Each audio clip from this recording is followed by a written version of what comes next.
The stadium didn't know it yet, but it was about to witness a moment that would feel too impossible for reality, too cinematic for baseball, and yet, too perfectly Shohei Ohtani to ever forget.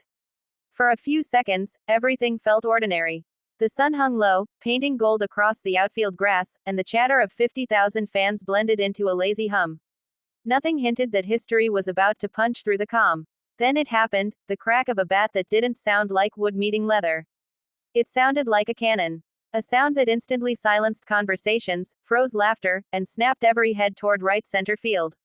The ball didn't fly. It launched. It spun toward the gap with a wicked tail, climbing higher and higher as if determined to leave the stadium entirely. A guaranteed extra base hit. Maybe a homer. Maybe a game-shattering swing. And Shohei Ohtani wasn't even supposed to be there. He was a substitute outfielder for the inning, a fun experiment, the kind fans joked about but never took seriously. The world's greatest hitter, the phenom pitcher, now wandering the outfield like a tourist visiting a new country. But the second that ball ripped into the sky, something changed in his posture. His eyes hardened, his stance sharpened, and the crowd felt the shift like a shockwave.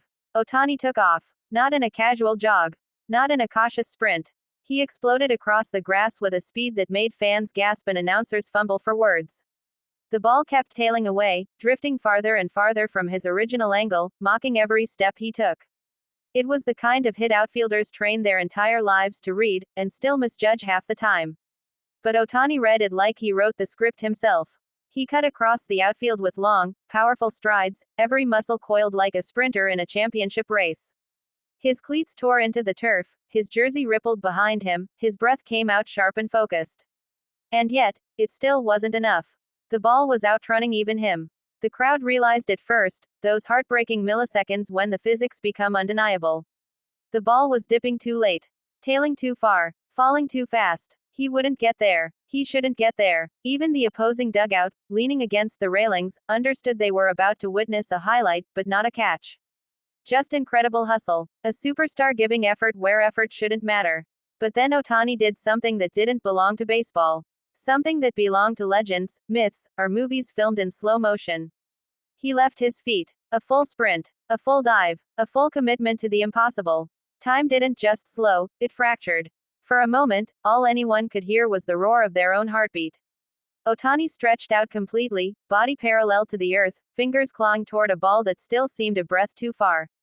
His glove opened like a desperate prayer. The ball knifed down toward the grass, inches from safety.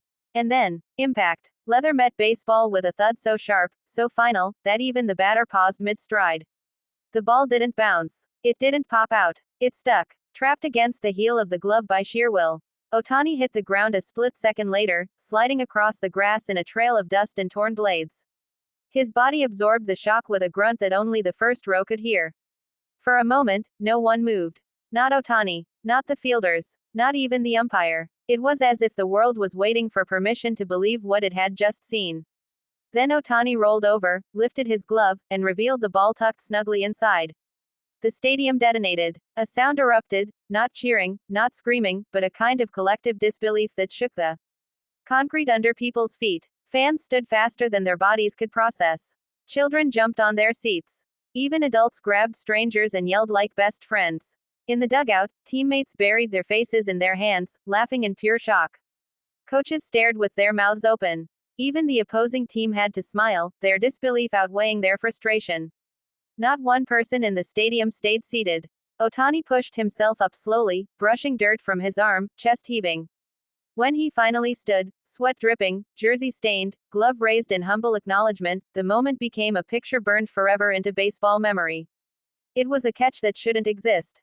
A play that defied angles, timing, physics, and common sense. A play where a man who wasn't even supposed to be in that part of the field became the hero. And yet, perhaps it wasn't impossible. Perhaps it was always destined. Because Ohtani doesn't just play baseball. He elevates it, twists it, breaks the limits people believe are fixed. He reminds the world that greatness isn't a category, it's a choice. As he jogged back toward his position, a shy smile tugging at the corner of his mouth, fans didn't just cheer for the catch.